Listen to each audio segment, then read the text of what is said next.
হরে কৃষ্ণ। ওম নমঃ শিবায়। আজকে আমরা শিব চতুর্দশী ব্রত পালন করেছি আমাদের ইস্কন যুগলটিলা সিলেট মন্দিরে। তো আমাদের আজকের অভিষেক ভোরেই সকাল আমাদের 8টার পর থেকে আমাদের অভিষেকের সমস্ত পূজার আয়োজনের কার্যক্রম শুরু হয়ে গেছে এবং আমরা অভিষেক শুরু করেছি সকাল 9টার দিকে।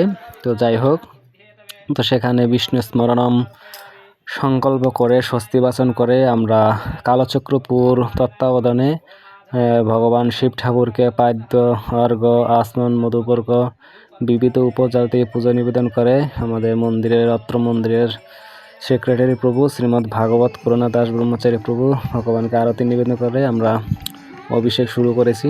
তো আমরা যে মহা অভিষেক করেছি সেটা দুর্ভাগ্যক্রমে আমরা বলতে পারি নাই। তো যাই হোক, তারপরে আমি এখান থেকে বাসায় গিয়ে ভক্তিলতা এবং ভক্তিলতার মাকে নিয়ে আমরা একটা পূজার থালি সাজিয়ে সুন্দর করে নিয়ে এসেছি। তো আমরা সেই পূজা নিবেদন করছি।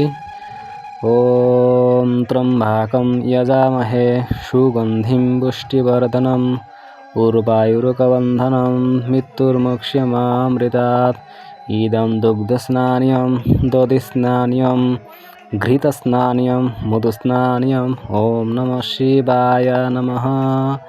ইদম গঙ্গা উদক স্নানিয়ম সমর্পয়ামি। ওম নমঃ শিবায় নমঃ।